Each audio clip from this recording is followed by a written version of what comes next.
It's tough being a medieval. If you want an overview of what life was like back then, check out our series, Life in the Middle Ages. Mainz, Germany, 1440. The Rhine River shimmered under the pale morning sun, weaving gently through the town of Mainz.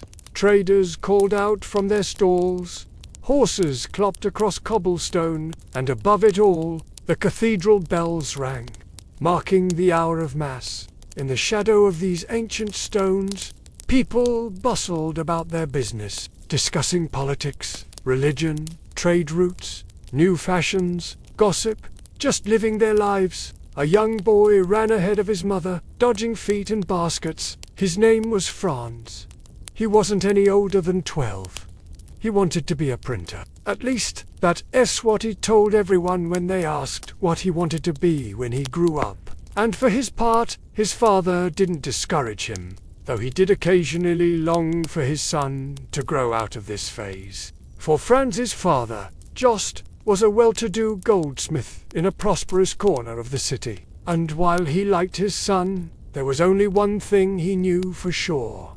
A good goldsmith is worth 10 good printers. Still, he allowed Franz to spend mornings helping in the shop and afternoons doing his own projects, which mostly consisted of stamping designs onto small bits of metal. But sometimes, Franz left the shop and wandered toward the river, drawn to the bustling wharves where boats would unload barrels of wine or fresh fish or new tools from distant lands. Once he saw a boat unloading something strange. Large flat panels made of wood. It looked like a wall section, only with letters stamped into them.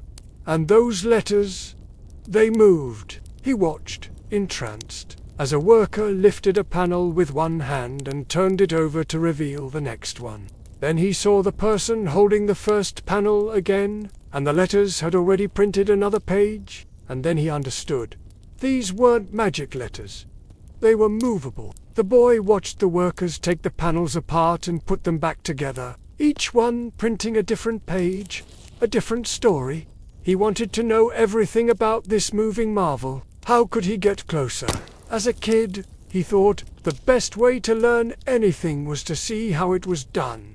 So he followed the workers off the dock and into the city, but he lost them in the crowd and ended up at He didn't know it at the time, but he'd stumbled upon the scriptorium, or writing room, of the monastery of St. Thomas. Here monks meticulously copied texts by hand, painstakingly applying the quill to vellum, as if the whisper of their voices might disturb the silence. A young monk named Adam noticed the boys staring at them. "Can I help you?" he asked kindly. The boy blushed, ashamed of his intrusion. I just wanted to know how it's done," he said. Adam smiled. "Well, it's not much to look at," he said. "All we do is dip our quills in ink and write." And with that, he returned to his work, leaving the boys staring after him, more confused than ever. Why would these monks use those fancy movable letters like the ones he'd seen by the river? Surely it would be faster. He watched as they dipped and scratched, and wondered if they were making mistakes, if the pages would ever be finished. He turned and walked away, disappointed. He still didn't know how it was done, but he knew now that he didn't want to be a scribe. Over the next few years, Franz's obsession with movable type didn't fade. Quite the opposite. Now a young man, he spent hours crafting tiny letters out of wood, but no one really cared. No one ordered alphabet blocks, and so Franz returned to his father's shop, feeling defeated. Years went by and Franz became a master goldsmith, working alongside his father, but always keeping his movable letters nearby. One day in 1450, a customer came into the shop looking for someone skilled in metalsmithing and typography. His name was Johannes Gutenberg, but everyone called him Gutenberg, and he was in search of a partner, someone to bring his invention to the world. He explained that he'd been working on a machine to print pages of text using small movable letters. He showed them his clunky machine and the intricate letters he'd carved by hand, and finally he revealed his vision. "Imagine a whole page," he said, "inked in a single pass. A page that could be made in minutes instead of months." Gutenberg needed someone with experience in working with small objects and crafting precise details. Someone like Johannes Gutenberg had been a goldsmith himself once. He'd traveled the world, learning his craft, visiting faraway lands and bringing back new techniques, but he'd soon found that goldsmithing relied more on intuition than science. Two pieces of metal could look identical, but they reacted differently to heat, and he'd waste hours trying to figure out why. Frustrated, he turned to making clocks, then to making wine presses, and with each project he tinkered and tweaked until he hit on a design he liked, and now he was ready to take on his greatest challenge yet. Gutenberg was older than Franz. With sharp eyes and ink-stained hands, he worked quietly, methodically. The world outside talked of war and salvation, kings and the church, but Gutenberg dreamed of letters that moved. He looked at the carved metal letter on his bench, cool and perfect. This was not the future yet, but it was its beginning. For the next 3 years, Gutenberg and Franz worked side by side, tweaking and adjusting, testing and improving. Their goal was to change the world, to make books cheap and plentiful. And they had a lot of competition. Printing techniques were already common throughout Europe, and the biggest names in the business were rushing to invent a mechanical printing press. There was even a guild of printers in Mainz, though most of them were still using the old methods. Gutenberg and his son-in-law felt confident in their work. Their machine was efficient and beautiful, and they had thousands of letters ready to go. All they needed was paper. That's when they met Johann Faust. He was rich and powerful and interested in making money, and he agreed to bankroll their first big project. Gutenberg and Franz were overjoyed. Finally, they'd have enough money to make their dream come true. They decided to start with the Bible, figuring that if they could produce a holy book quickly and cheaply, the church would order hundreds. Gutenberg arranged the funding, hired staff, and set up shop. He bought paper by the ton, ink by the barrel, and wood by the cartload. Then he set Franz and himself to work. They got to work and finished the first Bible in less than 2 years. Gutenberg was ecstatic, but he wasn't done. He wanted to print books faster, cheaper, and more efficiently. He set to work improving his machine, which meant getting more letters, making bigger wheels, and finding ways to improve efficiency. And Franz helped him, but over time, the friends grew further apart. Franz was worried about money. Gutenberg was focused on the future. Eventually, Gutenberg's endless tinkering wore on Faust's patience. He wanted to recoup his investment, so he offered Franz a deal. "Buy me out, and the printing press is yours." Franz thought about it for a minute. Should he leave and strike out on his own? Or should he stay and reap the rewards of Gutenberg's invention? In the end, it didn't matter because Gutenberg beat him to it. He bought out Fest before Fest could buy him out. Gutenberg was left with nothing and went to work as a simple goldsmith again. He never stopped believing in his invention, though he knew its potential and refused to let it fail. So he continued perfecting his printing press, taking odd jobs here and there, trying to scrape by. He spent his nights carving letters, dreaming of a world full of books, and somewhere in a quiet little shop, a boy was watching the world go by, carving letters and dreaming of changing it. A shadow fell over the city of Mainz. It had started subtly, a chill wind whispering through the half-timbered houses, the Rhine River flowing slower than usual. But as the weeks passed, the shadow grew, stretching from cobblestones to cathedrals, coiling around hearts and minds. When people spoke of shadows, they meant fear. Fear of persecution, fear of poverty, fear of God. The year was 1453. Gutenberg stared at the metal letters arranged on his press, their outlines blurred by candlelight and exhaustion. Before him lay the first page of a book, an evangelical hymn for St. John's Eve.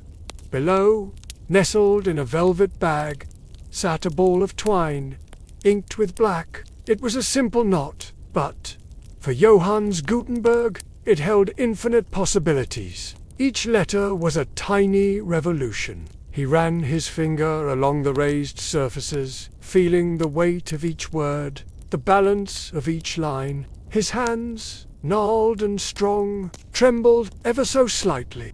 At 52, his face etched with worry lines, his hair streaked with grey, he looked as though the burden of ideas had aged him. A knock echoed in the small room, interrupting his reverie. "Master Gutenberg, the master printer," came the voice. Gruff, but respectful. "There is a visitor." Gutenberg nodded, wiping ink off his fingertips. "Show him in." Moments later, a tall, thin man entered the room. His clothes were fine, his expression serious. "Master Gutenberg," he began, his voice echoing the chime of a church bell. "Johann Faust sent me. He wishes to know your progress." Gutenberg gestured to the letters on the press. "I am almost ready to print." The man stepped closer, squinting at the metal type. "But there are no books, only letters." "Patience, young man," Gutenberg said, his voice low but firm. "The greatest things take time." The visitor shook his head. "My master does not deal in time. He deals in gold.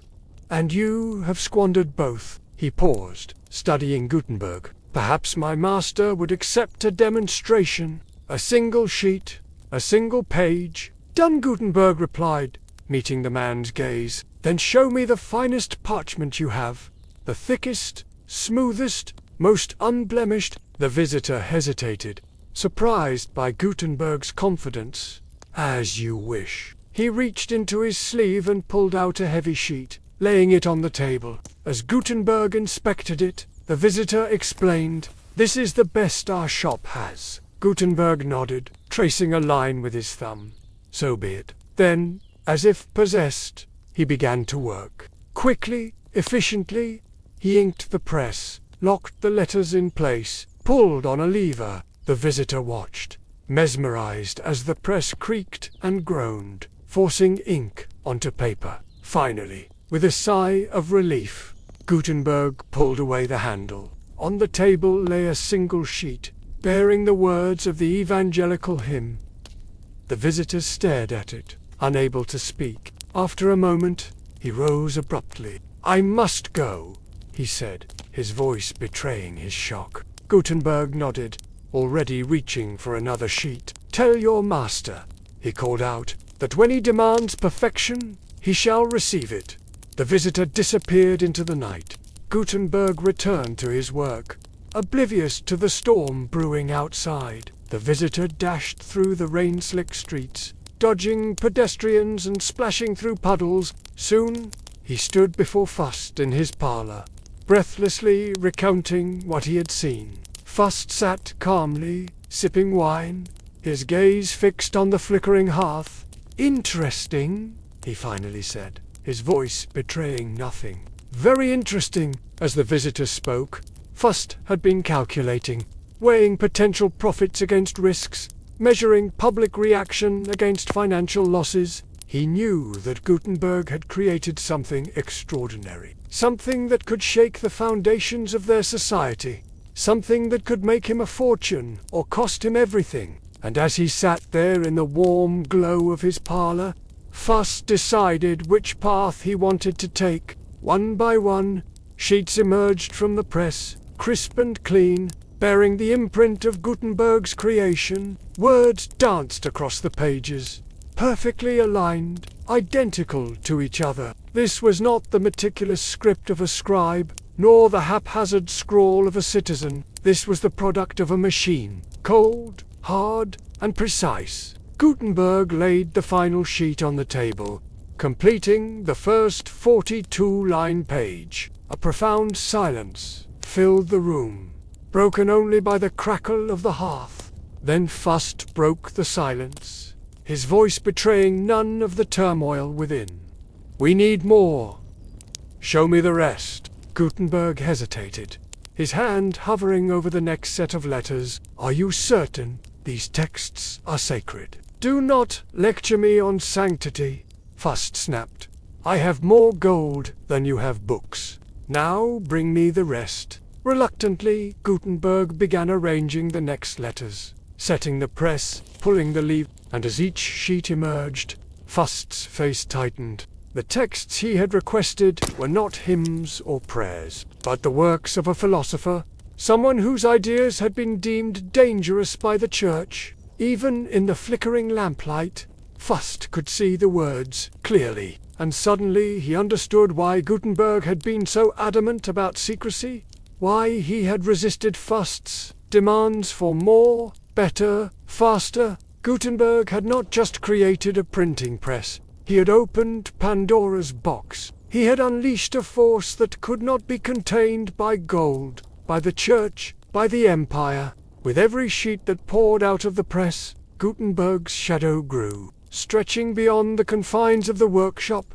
creeping into the hallowed halls of power. Fust, who had once seen only profit in Gutenberg's invention, now saw the danger. He had unleashed a monster, and soon it would awaken. Gutenberg adjusted the ink-covered rag, dabbing color onto the press. For months, he had been working feverishly, driven by a need to create, to spread knowledge, to defy the restrictions placed upon him by Fust. He had pushed his workers hard, too hard, and they had walked out. Now he was alone, surrounded by incomplete pages and unfinished projects. It was then that he met with Melchior, an apprentice. He was young, barely more than a boy, but eager and together they completed page after page, creating a testament to Gutenberg's genius. The Bible of 1455 was unlike any book that had come before it. Its 42 lines per page dwarfed the standard 18.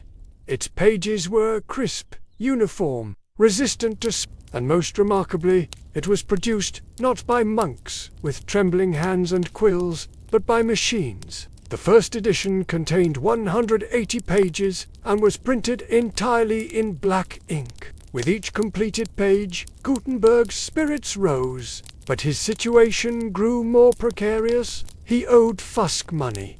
His reputation was at risk, and the full might of the church had not yet been unleashed. But Gutenberg was undeterred. He had embarked on a journey with no map, and he would not be deterred. In the quiet hours before dawn, Mainz often felt like a city caught between centuries. Candles flickered behind stone windows, and monks whispered their prayers in Latin.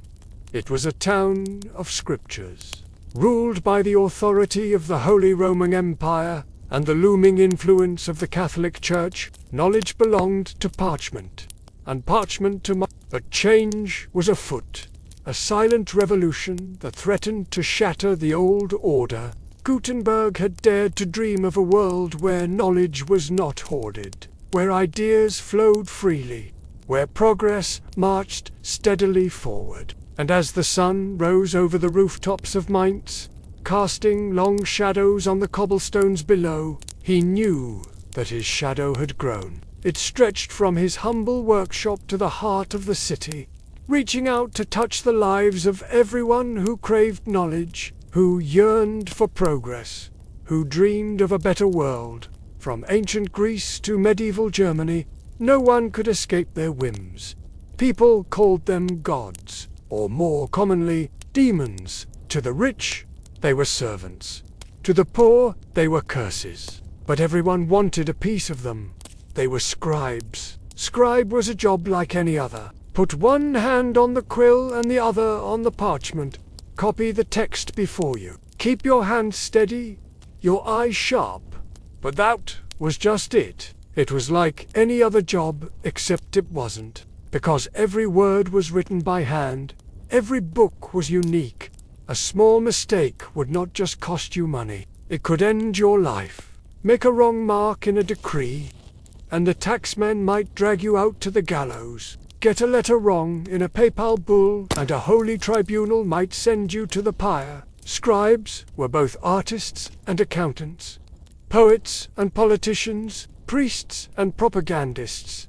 They wrote down everything the world thought and said, and so they shaped the world. They decided what people knew, how much they paid, what crimes they committed, who lived and died. In the eyes of the powerful, scribes were gifts from God, a way to keep order and spread faith. To the oppressed, they were tools of oppression, a means to keep the many poor, while the few became powerful. So when a scribe named Johannes Gutenberg invented a new way to write, he didn't just change the world, he shook its foundations. This is the devil in the letters. Before the printing press, no one had done more than write a page a day. Gutenberg wanted to do better. He wanted to print a whole book a day. So he did something crazy. He sculpted every letter of the Latin alphabet out of metal. He made a mold to cast lead into those letters. Then he arranged those letters in rows, each in its place. And finally, he set up a screw press, which used screws and levers to stamp those letters onto paper. Suddenly, he could print many copies of the same page in one day, and then put them all together. At first, he and his partners lost money. Few people wanted strange books made by a new machine. But soon enough, Gutenberg printed a Bible, and that made all the difference. The bishop liked the Bible. He ordered many copies. Other leaders did the same, and suddenly, scribes weren't the only ones spreading words. Once Gutenberg showed the world that his press could make books faster and cheaper than scribes. It was like opening Pandora's box. Once the genie was out, no one could put it back in. And although some people lost, in the long run, everyone won. Here's what I mean. The biggest winner was knowledge. Until Gutenberg, copying books took months and expensive materials. But once his printing press hit the market, making books got easier and cheaper. Soon, everyone could own books. It was a revolution. Of course, not everyone liked the idea of anyone holding a book, especially not the Catholic. They were worried that regular people reading the Bible would cause problems. For centuries, they had controlled the Bible. They picked which books to include, which passages to highlight, and most importantly, who could read the books. But once cheap books flooded the market, people started questioning things. What if monks, priests, and popes didn't have a monopoly on God's word? The Protestants started a war against the church, and suddenly the Bible was available in German. Gutenberg's printing press also helped science and exploration. Now that books were easier and cheaper to make, cartographers, scientists, and explorers could share discoveries across Europe without having to spend weeks rewriting maps and reports. The entire scientific revolution was made possible by Gutenberg. But Gutenberg didn't get to see it. By the time his printing press hit its stride, he was dead. Although he invented the modern book, he never saw the power it would unleash. So what happened to him? Well, despite his success, Gutenberg was a bit of a dummy. When it came to business, he poured all his money into his printing press, and once it was built, he spent even more on lawsuits that left him penniless. Later in life, he tried to make a comeback by creating playing cards, but he failed again. In the end, he died a poor man, forgotten by everyone except Peter Schoeffer, who kept the printing press going. Together, they changed the world, and now he was gone. Anyway, that's how history tells it. But what if I told you there's another version, a secret version that gives Gutenberg a happy ending? Let me explain. After Gutenberg's death, many people wondered what happened to him. Some said he vanished into thin air. Others said he fled to Switzerland to start a new life. But these theories were never true. The real Gutenberg stayed in Germany, and he didn't disappear or leave. He was captured by the Catholics When the head of the Catholic Church heard that someone was selling Bibles without paying him directly, he got angry. He sent his best agent, Father Elias, to capture Gutenberg and his presses, and that's exactly what he did. One day, while Gutenberg was delivering a Bible to the bishop, Father Elias arrived with a search warrant. He searched the presses, found the metal letters, and then dragged Gutenberg away. The Catholics were worried that Gutenberg would continue producing anti-church pamphlets, so they threw him in prison. Then they offered him a deal. If he revealed his secrets, they would let him go free. But Gutenberg didn't tell them anything. He took his secrets to his grave. And that's where the secret version starts. After they couldn't force Gutenberg to talk, the Catholics gave him a choice. He could either become a Catholic priest or die. And you won't believe what he chose. Because after centuries of poverty, he decided to become rich. He accepted the offer and lived out the rest of his days as a wealthy priest. Some historians believe that's why Gutenberg disappeared. He started a new life as a priest and abandoned his printing press. But that's not the whole story, because he didn't just invent the printing press, he perfected it. And the printing press was the greatest invention since sliced bread. Sure, Gutenberg invented the modern book. But that wasn't all. He also invented a special ink that didn't bleed on metal. He also created a special lubricant for the press. And he invented a special alloy for the letters. These inventions made printing easier, cheaper and faster.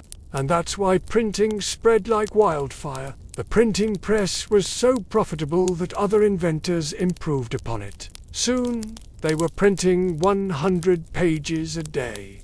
Then 1,000 pages a day. Soon, they were producing newspapers and magazines and political flyers. Gutenberg didn't just invent the printing press. He kick-started the media industry. He gave anyone with an opinion a way to share it. And that's why he deserves to be remembered. In the end, Gutenberg accomplished two goals. He made knowledge easier to spread, and he made knowledge more profitable. He literally wrote the book on how to make a buck, and that's why I'm making a show about him. Now, this might seem like just another cool fact about the past, but it's actually a lesson in how the world works. In this case, the lesson is pretty simple. Sometimes the most valuable thing you can do is make something easy and profitable. And sometimes the best way to make money is by making something good. I learned that from Gutenberg. His printing press was the perfect combination of simplicity and profit. And that's why it changed the world. That's why it's still around today. And that's why it's worth telling stories about. We do unremember the last person who wrote a book by hand, or the last person who delivered a message by boat. But we do remember Gutenberg, and I hope you do, too. There's this amazing quote from John Wilmot, who was an English poet, that goes, "Genius is nothing but the abundance of the light of nature." And when I look at someone like Johannes Gutenberg, I see that definition played out, because he wasn't born with any magical power. He was just someone who paid attention to the world around him, and figured out how to use what he saw to make something powerful. In today's episode, we're going to look at how he changed the world by harnessing something that may seem pretty ordinary, a humble grape. So Johannes Gutenberg was born in Mainz, which is in what is today Germany, in the year 1398. And while there isn't a lot of documentation about his early life, it seems likely that he received a good education. We know that his father sent him to a school run by Augustinian monks, and Gutenberg was said to have been a bright student, although historians don't agree on what exactly it was that he learned there. They do agree that he became highly skilled in Latin and rhetoric, as well as theology, and these skills would help shape his future endeavors. Gutenberg grew up in a bustling city. At the time, Mainz was known as a place of scholarship and intellectual discussion. It was also a center of trade, and all those factors are believed to have influenced Gutenberg in another way. You see, growing up, He witnessed firsthand how scribes painstakingly copied manuscripts by hand, and that left an impression on him. As we've talked about before in previous episodes, that was the state of writing at the time. Sure, paper had caught on in Europe during the 1400s, and that was revolutionary, because it allowed people to write on cheaper material than vellum, which was basically fancy animal skin. But the process of making paper only got you so far. Once you had the paper, you still needed to write on it by hand, which was tedious and meant that only the rich or the church could afford to produce large quantities of written materials. Now, because of his schooling, Gutenberg knew Latin, which meant he could translate and write theological works. And eventually he did exactly that. In fact, we know that at some point he had a workshop where he produced his own metal type, and he used this skill set to make money doing things like designing seals for nobility and coins for the church. But what might have happened next is a little less certain, although I think we can come to a reasonable conclusion. The story goes that Gutenberg was hanging out one day in a tavern and he saw a wine press. Now, remember, he was a printer, so he had experience with presses. But something about this press stood out to him. Maybe it was the way it crushed the grapes into wine, or maybe it was the efficiency of it all. Either way, he thought he could figure out a way to adapt it to make books. This was no small feat, by the way. We're talking about reinventing the way humans communicated, because for almost 2,000 years, books had been handmade. But Gutenberg had two key advantages. First, he had training in both theology and language. And second, he had access to paper makers. And let's not forget, paper had only been invented a few hundred years earlier in China, where it was made from hemp, bamboo, and later rice paper. Papermaking spread to the Middle East, where people adapted the technique to use linen rags and other textiles. Eventually, a Muslim scientist named El-Idrisi traveled to Spain and Italy and brought back the idea of papermaking to Europe. Their German papermakers adopted the techniques and started producing high-quality paper for writers. All of that innovation allowed Gutenberg to skip a step in the production process. He didn't have to invent paper. Instead, he could focus his efforts on printing. So Gutenberg gathered up his resources, including a hefty loan from a wealthy benefactor, and he went to work. Most accounts say that it took him about 3 years to complete his invention. And if that's true, that means he was working in the 1440s.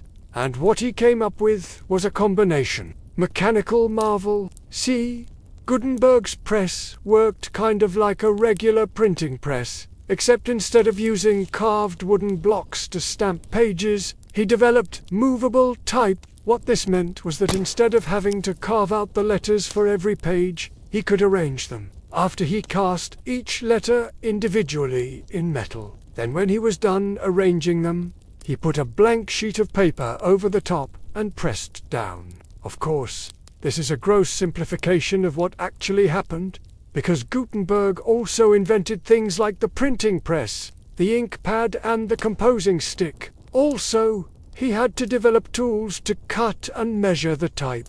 But you get the general idea. With movable type, printing went from being a painstaking manual process to a much faster, more efficient one. Now, there has been a lot of debate about whether Gutenberg truly was the first person to use movable type. But he was certainly the first person to use it to print a whole page, and he did it to make a 42-line Bible. Now, obviously, this was a bold choice because the Catholic Church had enormous power in Europe at the time, and upsetting the status quo was a risky move. But Gutenberg didn't have any allegiance to the Church. Remember, he grew up learning from monks. Sure, but they were part of the clergy, not necessarily his friends. Plus, Gutenberg wasn't really looking to make a splash. He was just trying to solve a problem he saw in the world, namely that books were expensive and rare, and by creating a faster, cheaper way to print them, he hoped to fix that. Unfortunately for Gutenberg, though, his invention came off as quite radical to many people. For example, some clergy members claimed that printing books undermined the sanctity of handwritten texts, and I can only imagine that some of them felt threatened by the prospect of people having more access to the Bible.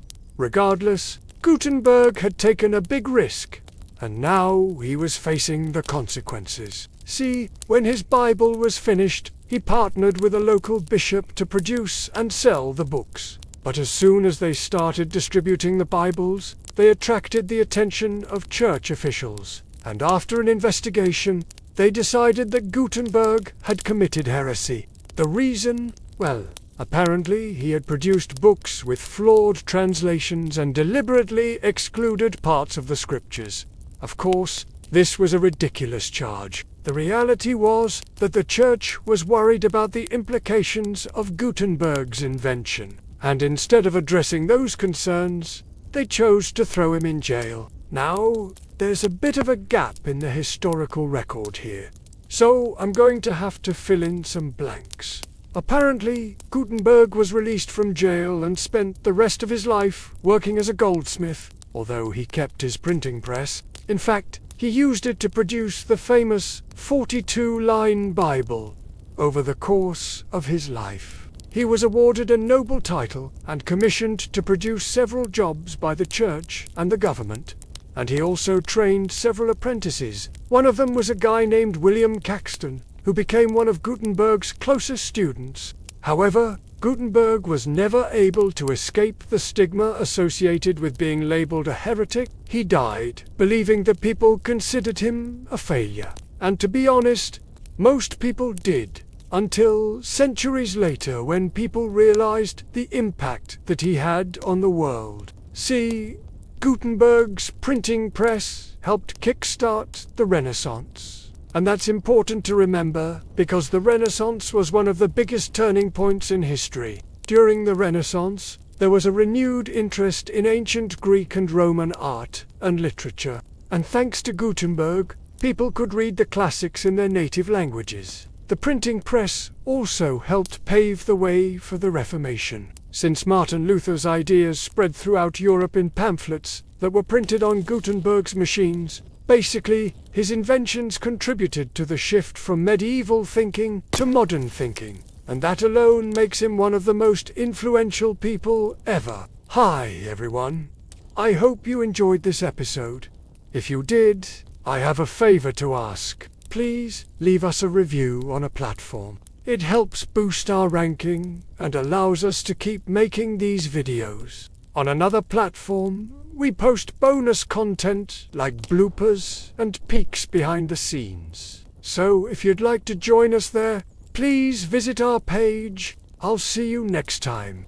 Gutenberg's press rumbled back to life. Peter Schoeffer gripped the handle, the chill of the stone floor creeping up his ankles. Beside him, his young apprentice stared wide-eyed at the dancing letters. "Magic," the boy whispered. Schoeffer smiled. Magic was for children. This was craft. He leaned closer to the press. Each crank of the handle brought another line into focus, forming words, then sentences, then paragraphs. "Don't be fooled by the clattering," he told the boy. "It takes patience and skill to tame these machines." Patience? How ironic. Even now, years after that fateful split with Gutenberg, Schoeffer still bore the sting of betrayal. The press had made them both rich. It had thrust them onto the map of Europe. But Peter felt as though Gutenberg's shadow loomed over him, over all of Mainz. Everywhere he saw the elegant curves of Gutenberg's type, heard the echo of his friends' laughter. So he had come to there, without Gutenberg's knowledge of the city, its merchants, or its cardinal, he set up a new shop. At first, it was hard. He missed the familiar streets of Germany, the smell of Rhine wine, the taste of Black Forest cherries. He missed the comfort of knowing his way around a city. Here, he was starting over. But slowly, he won customers with his quality, Then he received a letter. Gutenberg wanted him to return to Mainz. To be his partner, he could stay on as his own master, he was told. But the implication was clear. Stay or leave. Come back or don't. But the decision was easy. His life was here, now. Mainz would always be home. But he had built something of his own. Here, he had friends and family and, yes, recognition. But as the years passed, Peter felt a growing unease. Was he simply avoiding the inevitable? Gutenberg had a genius that Peter could only envy. While Peter focused on perfecting the press, Gutenberg was the visionary, the one who could see how the world might change. One night, alone in his dim lamplit room, surrounded by piles of paper and ink, Peter picked up a block of type, turning it over in his hands. Would he ever know what could have been? What if Fust hadn't insisted on splitting their partnership? Would Gutenberg's name be on every page? His face on every poster? Peter's fingers tightened around the cold metal. Would he have been the apprentice forever? Would Gutenberg have let him be? He pushed the type block away and slumped in his chair. Gutenberg was gone. Fust was dead. And he, Peter Scheffer, was the best printer in the world. Or perhaps he wasn't. He looked around his cluttered shop. Did he really have the best? Hadn't Gutenberg done just this? Hungered for something better? Something more? Peter ran a hand down his bristled chin. Hunger. Perhaps it was time for another journey. Meanwhile, across the channel, William Caxton surveyed his shop, Westminster. When Gutenberg first described movable type to him, Caxton thought it a distraction from the real work, copying manuscripts by hand. What was wrong with that? He'd asked. The Bible was the book of God. How could a machine hope to compete with the craftsmanship of scribes? But when Gutenberg showed him the possibilities, the speed, the reach, something inside Caxton shifted. Still, there was beauty in the handmade. So when Caxton returned to England, he didn't abandon his trade.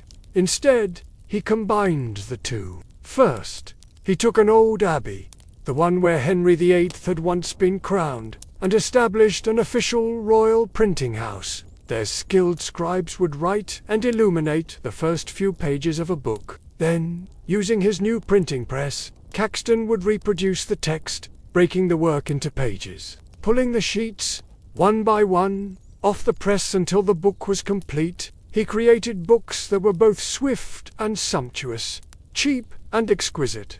The first English book he printed was the Recuyell of the Histories of Troy, a collection of tales from ancient Rome and Greece, translated by Caxton himself. He sent a copy to Jasper, his son, who, along with Caxton's daughter, sat by the press every day, watching, waiting for the day they could help run it. But on the title page, Caxton wrote, "By William Caxton, at the request of my son." His son, Caxton sometimes wondered if Jasper had been born too late to hear tales from the faraway lands he described. But today, as Caxton walked through the crowded streets of London, he felt that shift again, the feeling that what he was doing was bigger than him. Everywhere he went, he saw new faces drawn to his wares, not just nobles and scholars, but ordinary people, shopkeepers and tailors, farmers and fishmongers, all seeking a glimpse of faraway worlds. As he reached the abbey, he brushed past a young woman carrying a book. They both stopped. "What do you read there?" he asked her. She looked up, startled, then smiled. "I read of Troy," she said, holding out the book. "Of King Arthur and Robin Hood, of knights and ladies fair, of beasts and birds that sing. Everything, my lord." She looked at him, her eyes shining.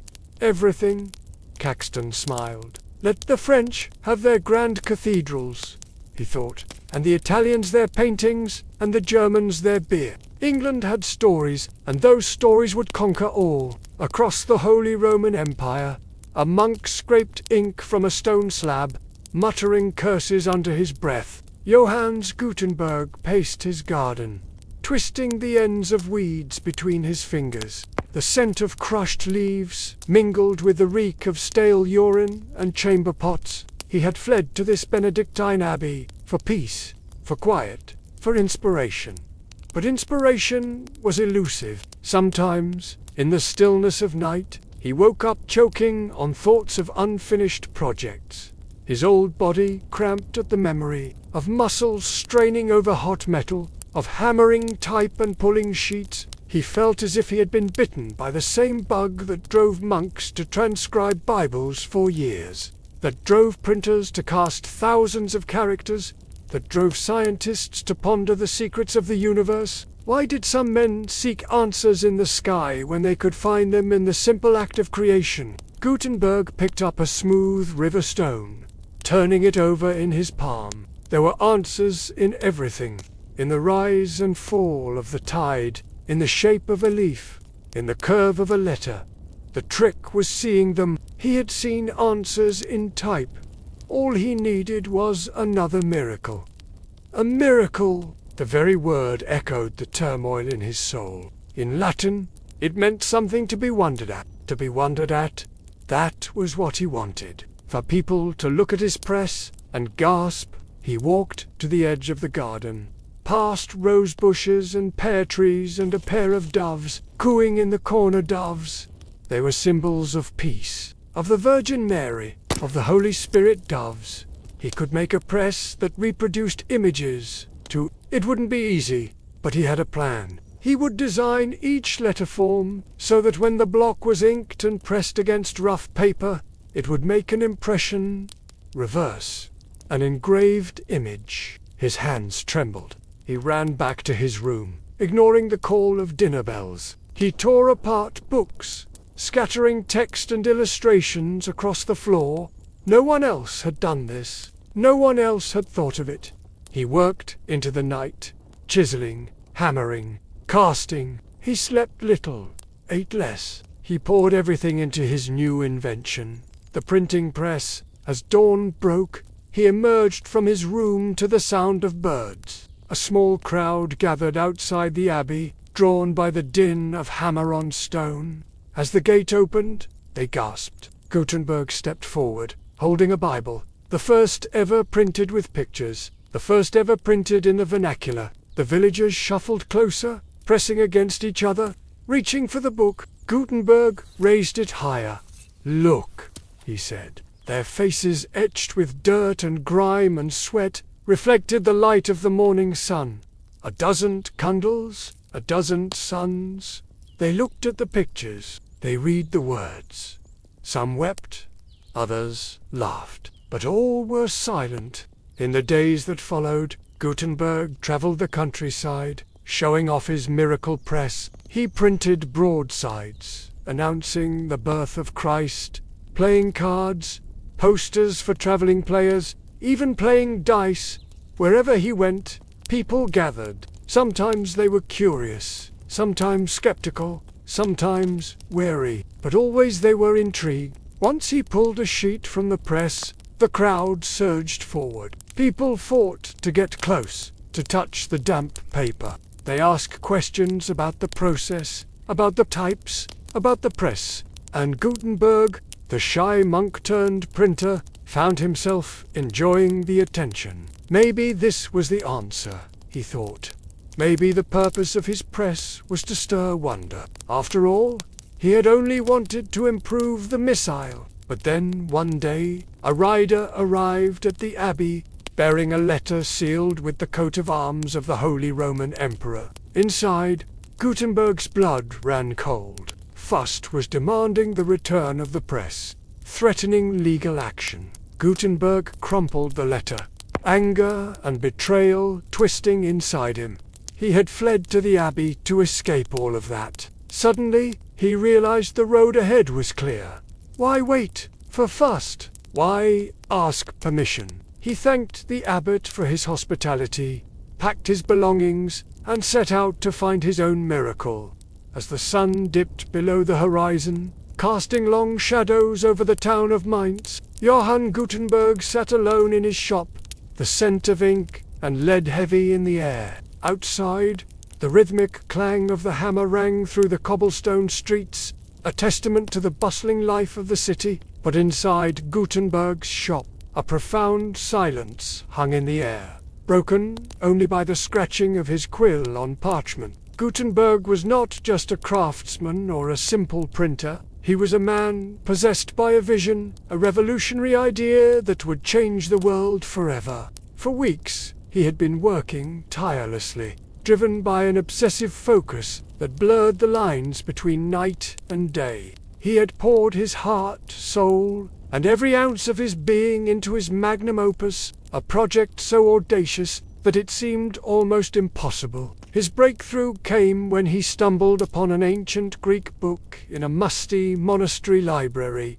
the Odyssey. As he traced the elegant curves of the Greek letters, a realization dawned on him. These characters, symbols of an ancient past, held the key to his future. Gutenberg saw an opportunity to marry the artistry of letter carving with the precision of his winepress, creating a machine that could reproduce words and images with unparalleled speed and accuracy. He began sketching, his quill dancing across the parchment, bringing to life the intricate gears, levers, and matrices that would form the heart of his invention. But Gutenberg's genius lay not just in his mechanical prowess, but also in his relentless pursuit of perfection. He experimented with different types of metal, alloys, and molding techniques to create movable type, individual pieces that could be arranged and rearranged to form entire pages of text. Each letter, number, and symbol was meticulously crafted, forming a tangible alphabet that could unlock the power of mass communication.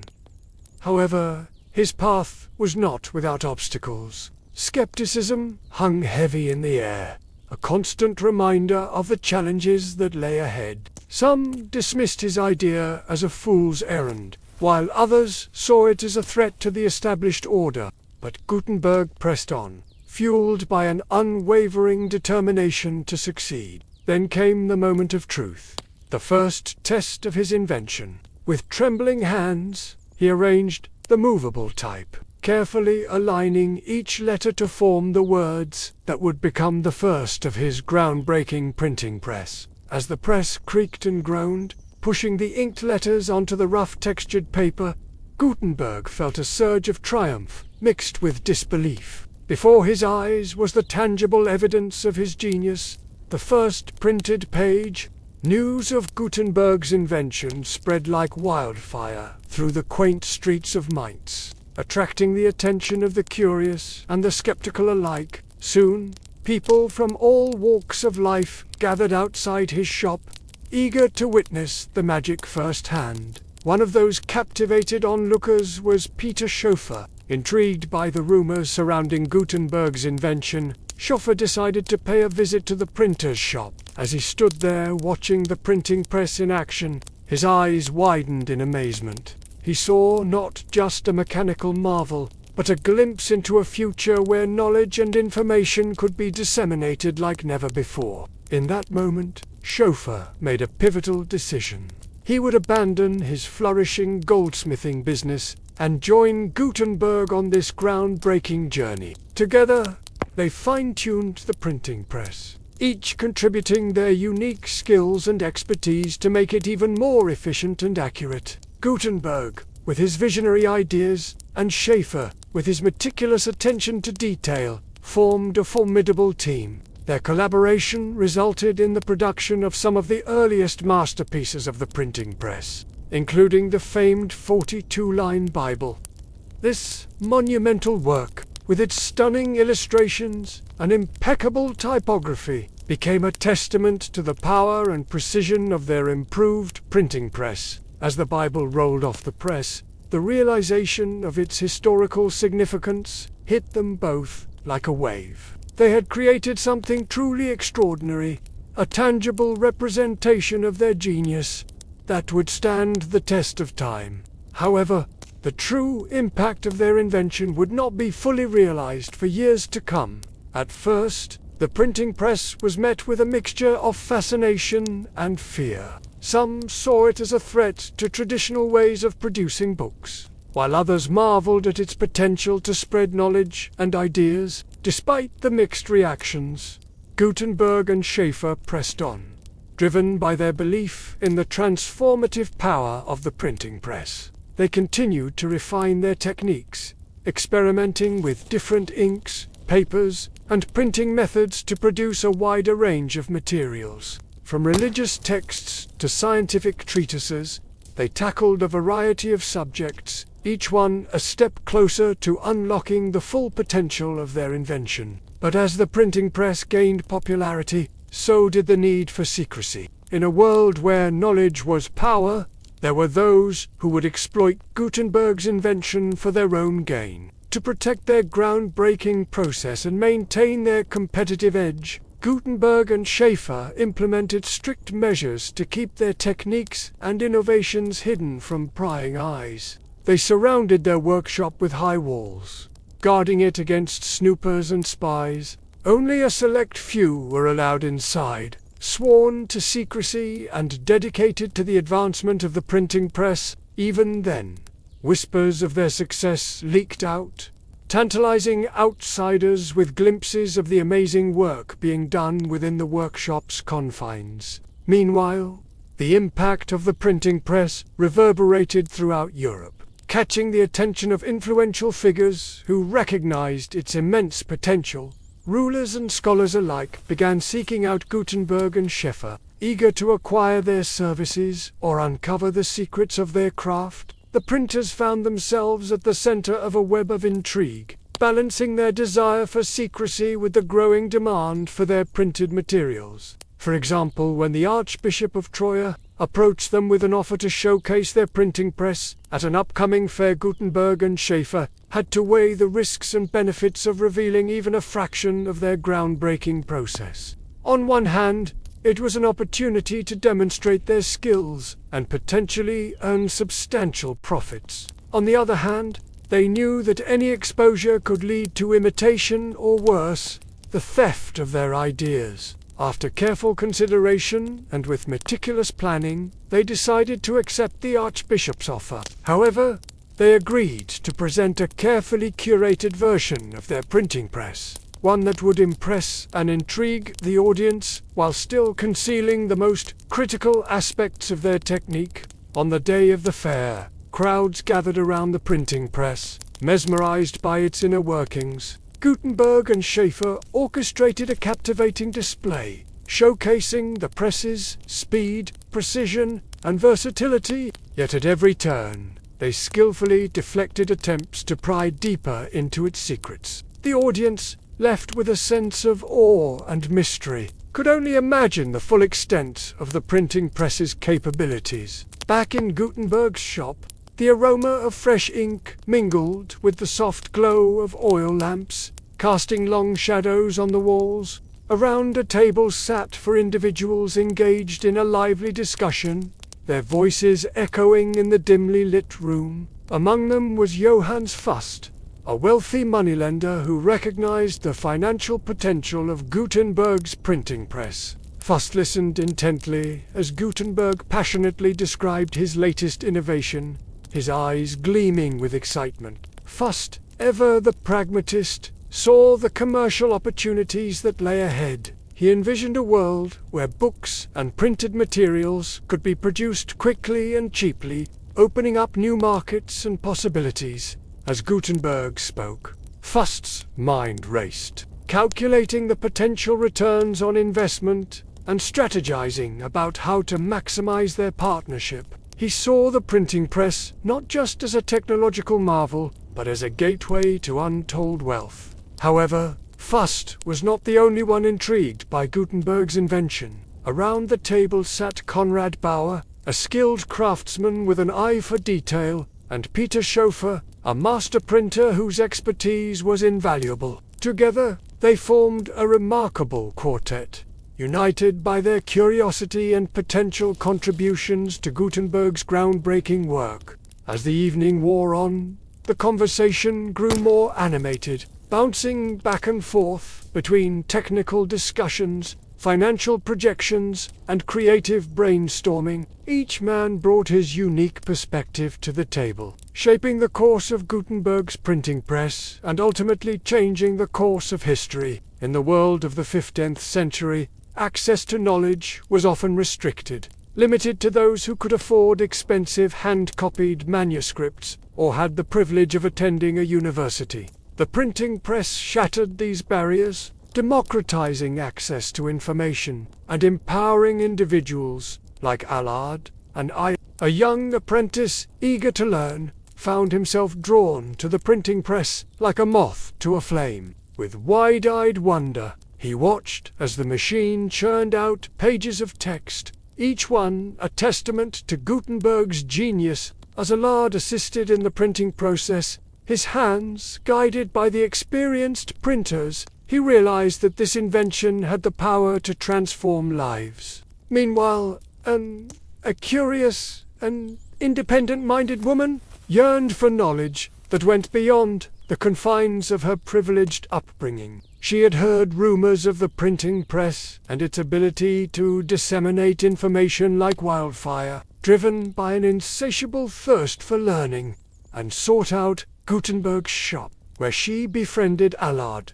Together, they explored the wonders of the printing press, marveling at its potential to challenge the status quo and open doors to a world of ideas. As the printing press revolutionized the way information was shared, it inadvertently sparked a chain reaction that would shake the foundations of society. The ease and speed with which books and pamphlets could now be produced led to an explosion of written material covering a wide range of topics. This surge in printed materials ignited a cultural shift, fostering intellectual curiosity and challenging long-held beliefs. People like Allard and Anne found themselves living in a world transformed by the power of the printed word. Gutenberg, witnessing the far-reaching impact of his invention, felt a sense of pride mixed with trepidation. He had unleashed a force that could enlighten and empower, but also potentially disrupt and divide. As the printing press continued to evolve, Gutenberg knew that the world would never be the same. And so, the tale of Gutenberg and his printing press echoes through time, reminding us of the profound impact a single invention can have on shaping our world. His story serves as a testament to human ingenuity and the enduring power of knowledge and ideas to transform societies and ignite revolutions. Gutenberg's printing press sparked an explosion of innovation, creativity, and communication across the globe. But where did it all begin? Here are some highlights of the incredible history of printing. In 1440, a craftsman named Johannes Gutenberg was working in his workshop in the German city of Mainz. He was tinkering with existing technologies to try to do something no one else had ever done: make books quickly and cheaply, while other craftsmen adapted existing technology to cast type faster. Gutenberg created a completely new process to get the alphabet from his head to the page. Instead of carving a letter in wood, he cast each letter individually in metal, then arranged them on a frame to form words. This is called movable type. With it, Gutenberg could create entire pages, print them, and then reset the letters to print something else. In 1455, he finished his magnum opus, a Latin translation of the Bible. Gutenberg used woodblock printing for the illustrations and ornaments, but everything else was done with movable type, including the decorative borders, which were actually alphabets and page numbers. We don't know exactly how many copies he made, but we do know that at least one complete copy exists, and it's incredibly detailed, running to over 13,000 words. Gutenberg's Bibles are now among the most valuable books in the world. In 2001, one sold at auction for $5.3 million. But Gutenberg didn't stop at books. With the same printing press, he printed broadsides, pamphlets, and playing cards. This was thanks to the invention of a press that could apply pressure to any surface, not just paper. To print a broadside, a single sheet of paper was folded and secured to a flat surface. The ink would be pressed into it with the type and then removed to reveal the print. While Gutenberg was tinkering in his shop, Europe was entering a period of intense intellectual ferment called the Renaissance. People started to explore topics and ideas they hadn't considered in centuries. This renewed interest in antiquity led to a desire to read ancient texts in the original languages, and thanks to Gutenberg, classical works started appearing, printed in Greek, Latin, and later in vernacular languages like Italian, French, and German. And this led to an entirely new industry of printing. Printing houses popped up everywhere, and soon entire guilds were formed around the printing trade. One of the earliest centers of printing was Venice, Italy. Its climate and location made it ideal for paper production, while skilled craftsmen fleeing persecution in Spain brought the printing press there as well. Venice became the heart of early modern printing, producing books in 38 different languages. Across the sea, Germany was becoming a hub of reform and revolution. Martin Luther, a professor at the University of Wittenberg, was growing increasingly concerned about the role of the Church. In 1517, he wrote 95 theses arguing against indulgences or the ability to purchase forgiveness for sins. He wanted everyone to see it, so he asked a friend in the printing business, Johannes Gutenberg, to print and distribute them across Germany. Later that year, Luther wrote another pamphlet attacking the corruption of the clergy. Once again, he asked Frobenius to print as many as possible, and so they did. 10,000 copies of the 95 Theses and 20,000 copies of the pamphlet. Luther's works spread far and wide. Soon monks, preachers, and politicians were reading and debating his ideas. Many disagreed with his assessment of the Church, but all agreed on one thing.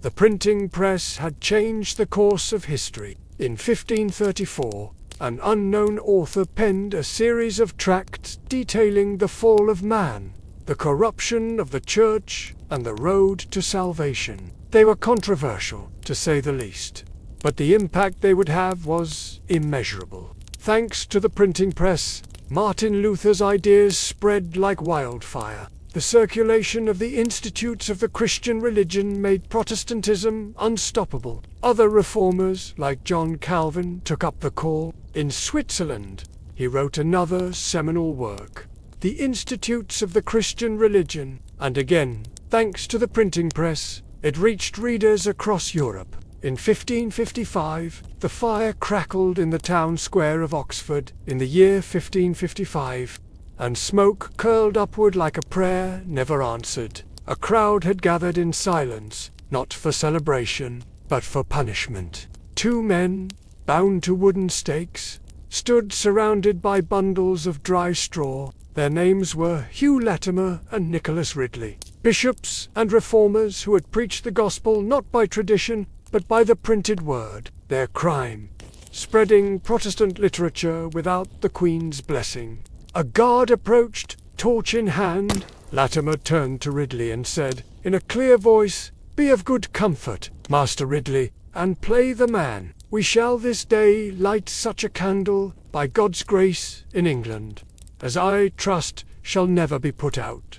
The torch was lowered, flames leaped high, and somewhere nearby, in a dusty satchel beneath a bench, lay a smuggled copy of the Geneva Bible, its margins crowded with handwritten notes. The printing press had opened the floodgates of knowledge but also of blood. As new translations of the Bible appeared across Europe in German, English, French, Dutch, they challenged the very foundation of church authority. If every man could read the scripture for himself, what need had he for priests? Governments responded with fire and ink of their own. Propaganda became a weapon of the crown. Kings issued proclamations through printed broadsheets. Counter-reformers flooded towns with bulletins warning of damnation for heresy. The very machine designed to free the mind now also served to bind it. In Paris, A printer named Etienne Dollet was arrested for publishing works deemed atheistic and inflammatory. His press was seized, and in August 1546 he was executed. It was said that his final words were, "I die for printing what I believe." And yet, print endured. In the cold winter of 1564, William Shakespeare was born in a modest house in Stratford-upon-Avon. The son of a glove-maker, his education was limited, but his mind was vast. By the time he came of age, the English press had Caxton's legacy had passed through hands and decades, now giving rise to pamphlets, ballads, and plays. The printed word had given birth to a nation's literature. At the Globe Theatre, playbills were printed and posted across London streets, drawing crowds to hear Hamlet ponder existence, Macbeth chase fate, and Juliet defy her name. But more than performances, these words were preserved in print quartos first, then folios ensuring that what once passed in breath now lived in ink. One bookseller in London wrote, "I have seen princes buried without record, but not a single play of Master Shakespeare shall be lost." In the universities of Leiden, scientists and philosophers were now printing ideas that challenged not just theology, but the very laws of nature as understood for centuries. A Dutch astronomer named Tycho Brahe published meticulous observations of the stars. His successor, a German named Johannes Kepler, used printed charts and logarithmic tables to prove that planets moved in elliptical orbits, not perfect circles. And then, in 1632, came a book that sent shudders through the halls of power, Dialogo Sopra, Sistemi del Mondo Dialogue, concerning the two chief world systems by Galileo Galilei. It was not just science, it was defiance. Printed in vernacular, Italian not Latinite, invited common people into the sacred temple of cosmology. It imagined a conversation between three thinkers debating whether Earth moved or not. The verdict, it moved. Rome was outraged. Galileo was summoned before the Inquisition. In a dark hall lit by candlelight and fear, he was forced to recount his claims, but the book was already beyond their reach. Smuggled to Amsterdam, reprinted in Geneva, translated into French, it spread like wildfire through Europe's intelligentsia. Galileo had whispered the truth. The press had shouted it. In the East, the Ottoman Empire watched with caution. Though block printing had existed in the Islamic world, movable-type met resistance. Religious scholars feared errors in holy texts. It wasn't until 1727 that a state-approved printing press for Arabic was formally established centuries after Gutenberg's machine changed Europe. But by then, the gap had widened. The Enlightenment had taken root. By the late 1600s, a new kind of book was emerging. The newspaper, printed not weekly or monthly, but daily. It transformed how people saw their world. In coffee houses and marketplaces, men debated articles from London, Amsterdam, Paris.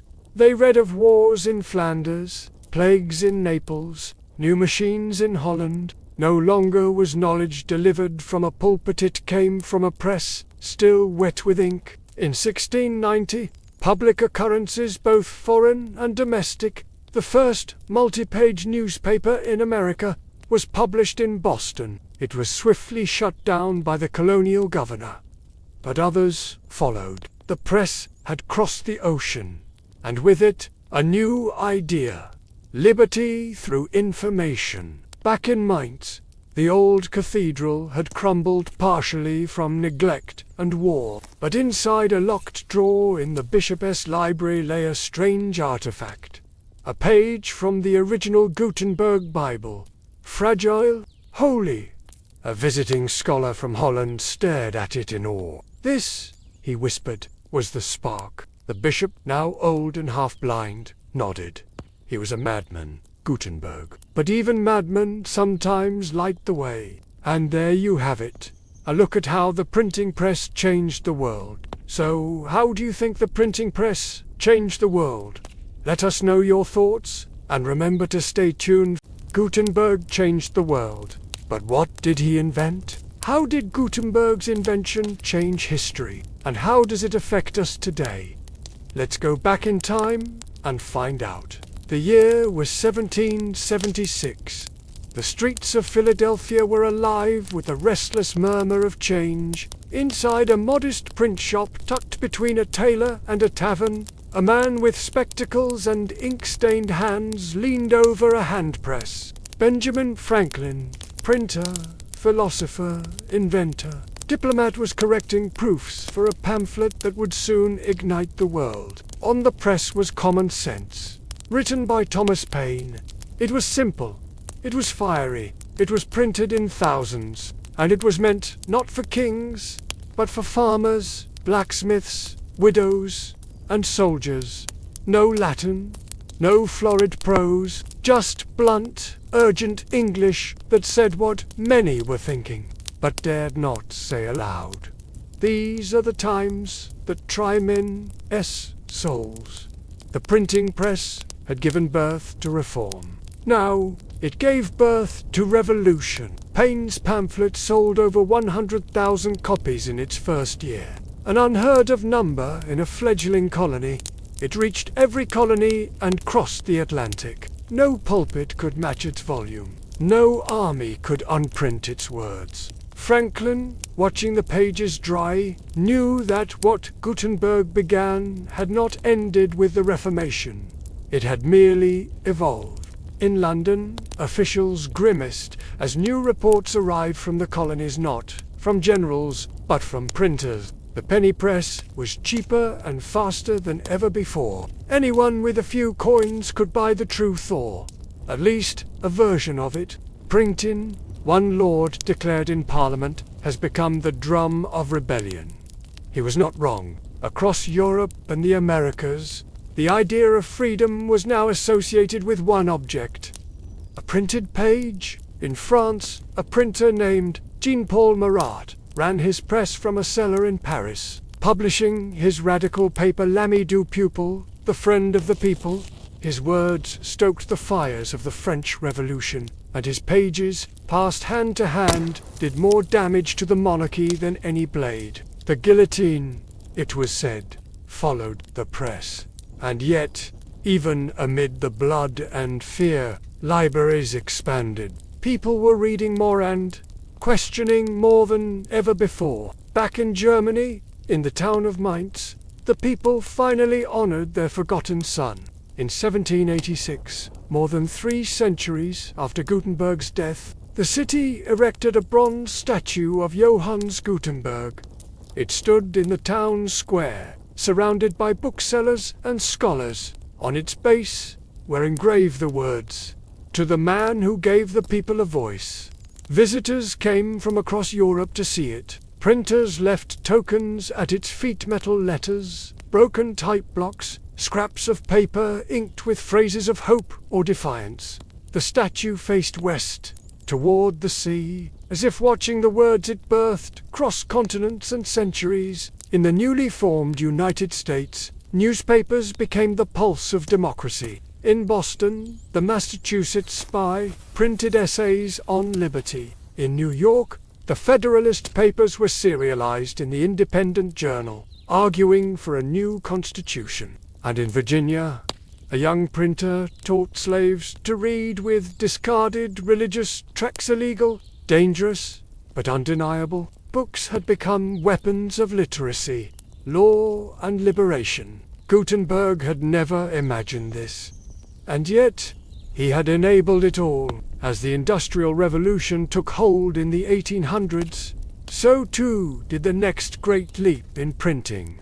The steam-powered press, invented by Friedrich Koenig in 1814, could print more than 1,000 sheets per hour, 10 times faster than the hand press. Newspapers exploded in size and circulation. By 1850, cities from London to New York, Calcutta to Buenos Aires, had daily papers. Typefaces became more varied, paper cheaper. Literacy spread like flame on dry grass. The penny dreadfuls of England entertained the masses with tales of crime and ghost. Serialized novels by authors like Dickens and Hugo reached even the poorest homes, and every railway station had bookstalls, selling paperbacks bound for farms, ships, trenches.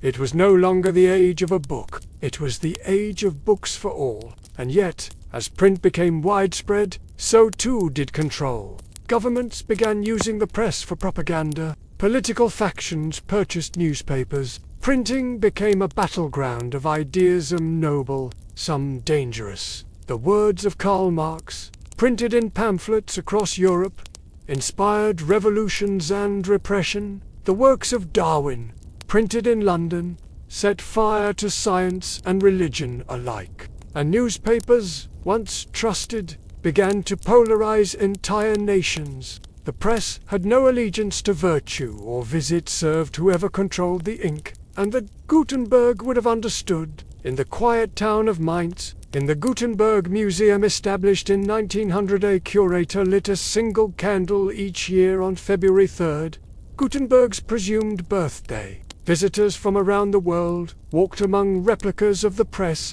first editions of the Bible, and fragments of letters from Fust Schoeffer and others. Children touched wooden type blocks. Artists studied the black letter font Gutenberg had made famous, and one wall bore a quote, etched in dark brass, "Let there be light in every page, in every mind." From Wittenberg to Westminster, Boston to Bombay, the press had fulfilled its quiet mission. It had made kings tremble.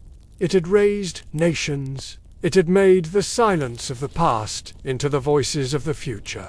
And it all began with a man who imagined that letters, those tiny, forgotten symbols, could be set in rows, dipped in ink, pressed into paper, and made immortal. Johannes Gutenberg gave the world more than a machine.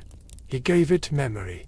He gave it speech. He gave it the power to dream aloud. Gutenberg created a revolutionary device that helped to transform the world. What did Gutenberg invent? He invented the printing press. It was a remarkable innovation that had a profound impact on the way information was disseminated. Before Gutenberg's invention, books were laboriously copied by hand, a process that was slow and expensive. However, Gutenberg's printing press used movable type and a mechanical press to produce low-cost books, which made them more accessible to a wider audience. This innovation had a significant impact on the spread of knowledge and ideas, and it is considered to be one of the most important inventions of the 15th century. But remember, history is full of exciting stories and pivotal moments just waiting to be explored. So don't forget to subscribe for more engaging historical tales. Thanks for joining me on this journey through time. Special thanks to our supporters, whose names you can see on screen right now. We interrupt your regularly scheduled programming. This is a Gutenberg emergency broadcast. Do you remember the emergency broadcasts of the Cold War? The dramatic interruption of whatever program you were watching to deliver a message from the government about a possible nuclear attack? Well, this is my own personal version of that.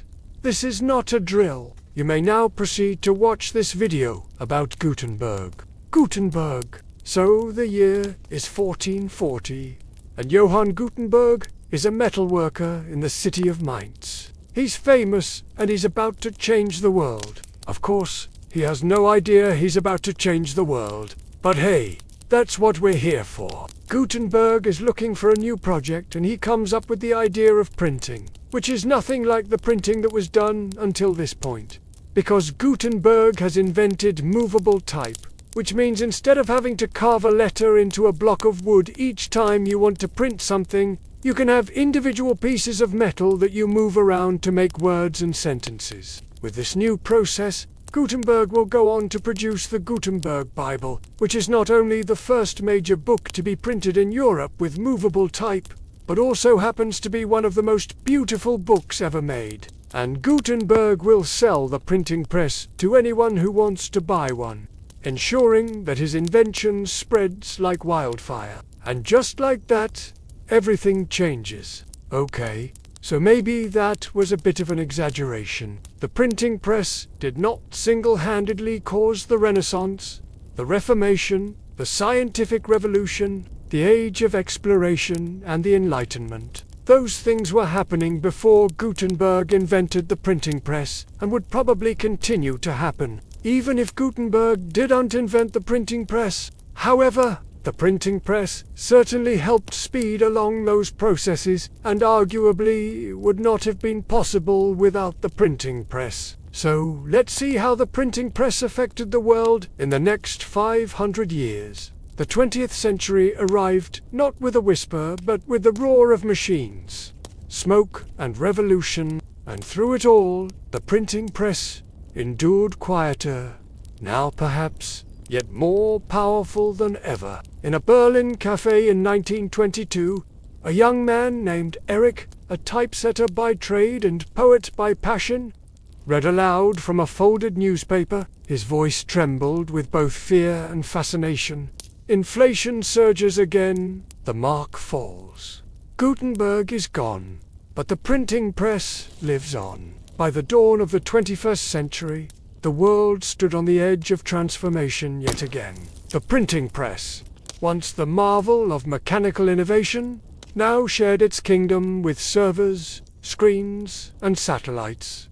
Words no longer waited for ink to dry. They traveled at the speed of light. But even as the digital world expanded, the legacy of Gutenberg's invention remained firmly rooted in the soil of civilization. The printed word had not disappeared, it had adapted. In Tokyo, high school students still bought paperback manga by the millions. In Cairo, vendors laid out newspapers on sun-bleached stone steps, shouting headlines to passers-by. In Buenos Aires, morning buses were filled with workers reading dog-eared novels. Paper had become tradition, tangible, trusted, and yet it was now one voice among many. In a small apartment in Mumbai, a young journalist named Aisha sat before her laptop, drafting a report on a local water crisis. She didn't work for a traditional paper. Her outlet was digital. Her stories published online, shared through links, and reposted by strangers across the globe. But behind her, on a sagging shelf, stood a stack of printed books. Journalism, textbooks, dog-eared poetry, anthologies, a printed Constitution of India. She turned to her intern and said, "The stories may travel by Wi-Fi, but we still learn from print." The intern nodded, holding a paperback novel in his hand. Across the globe, journalists, students, poets, teachers all traced their words, their education, their power back to the press. In China, the ancient cradle of early printing, new chapters were unfolding. The government printed hundreds of millions of books annually, from textbooks to party-approved literature. At the same time, they monitored digital media, restricting access to foreign sites. But the printed word often slipped past digital censors. A samizdat culture grew quietly. Self-published works, in small runs, distributed from friend to friend. As in Soviet Russia decades before, printing once again became a vehicle for subversion and preservation. One poet printed his verses in a night market, handing out thin booklets with simple covers. "A screen forgets," he told a curious reader, "but paper remembers." Meanwhile, in the West, the rise of self-publishing reshaped the literary world. No longer did authors beg publishers for a chance. With digital print-on-demand services, anyone with a manuscript and a dream could see their work in print. Romance novels, memoirs, science fiction, local histories all found homes in niche reading. The world had become Gutenberg's workshop. Millions of presses, scattered across continents, running 24 hours a day, printing books, newspapers, posters, pamphlets. The power of the press, once controlled by a few wealthy men, had returned to the many. And yet, challenges remained. In 2020, a global pandemic struck. Cities fell silent, bookstores closed, newspapers lost advertising, publishers delayed launches. But the press did not die. In lockdown homes, people turned to books like lifelines. Libraries launched digital lending. Independent presses shipped orders by mail. Parents printed out children's worksheets by the dozen, turning kitchen tables into classrooms. In the darkest hours, a printer's hum was still a comfort. And when the Black Lives Matter protests surged, pressers across the world worked overtime printing signs, pamphlets, books on justice and race and resistance. Old words found new relevance, and new words were written, printed, carried. In Africa, where mobile phones had leapfrogged infrastructure, the press found a hybrid form. In Nigeria, a teacher named Olufemi ran a printing service from a solar-powered shack. He downloaded textbooks onto a flash drive, formatted them on a laptop, and printed cheap booklets for local schools. "Our children don't care if it's leather-bound or laser-printed," he said.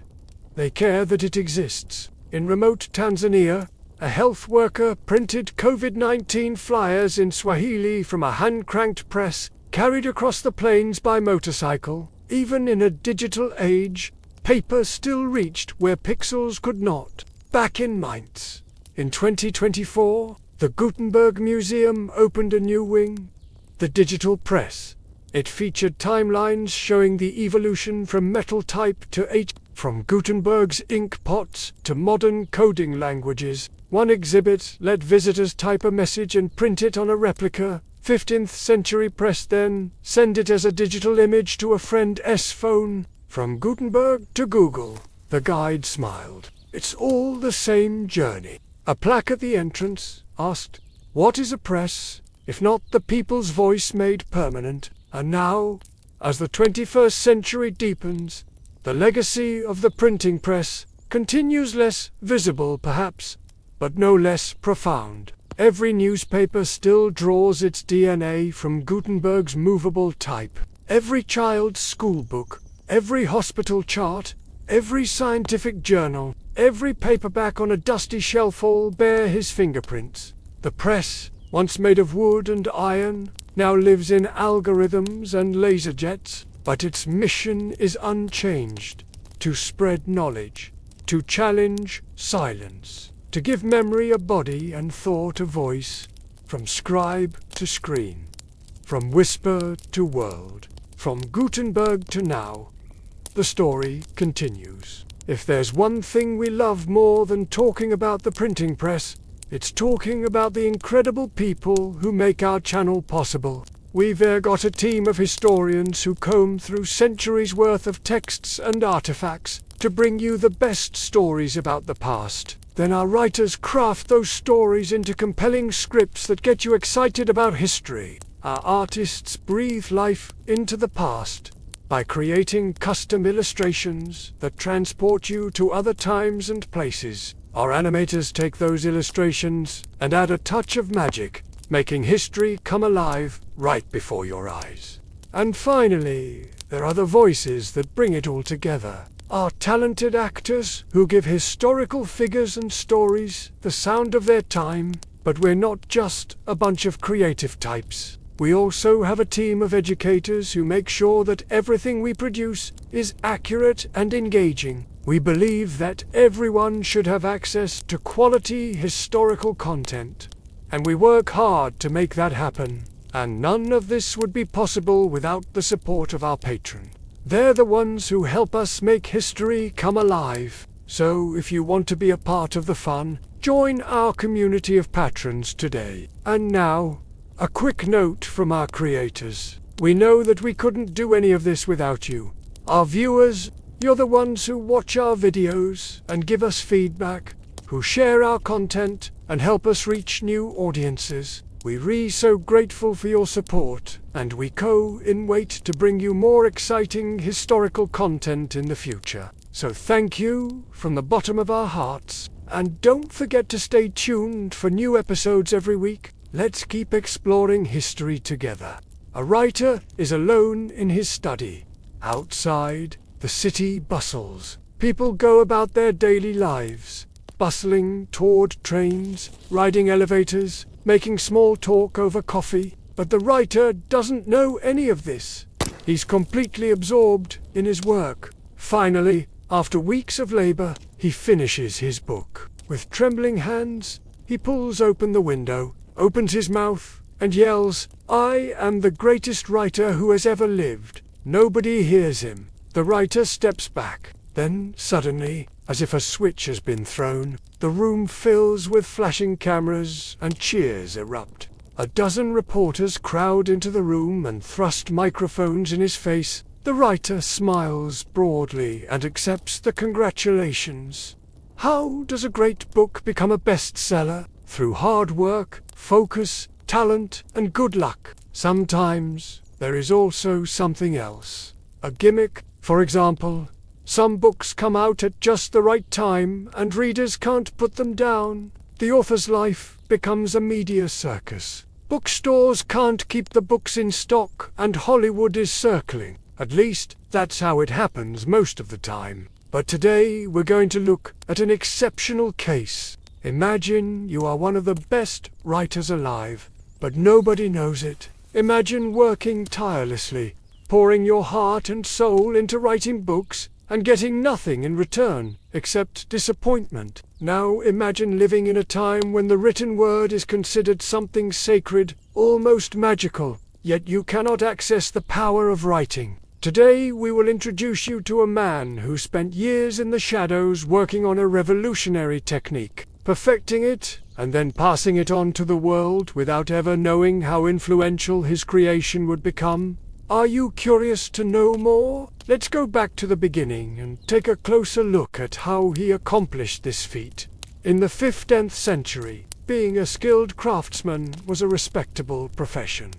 But for Johannes Gutenberg, this was not enough. From an early age, he was fascinated by astronomy, mathematics, optics, and mechanics. He studied the works of Greek philosophers and dabbled in alchemy. All these interests led to an obsession with finding ways to improve existing technology. One day, while walking through the streets of Strasbourg, Gutenberg came across a workshop where wine merchants were pressing grapes to make wine. He watched as the workers used a screw press to extract the liquid from the fruit. An idea sparked in his mind.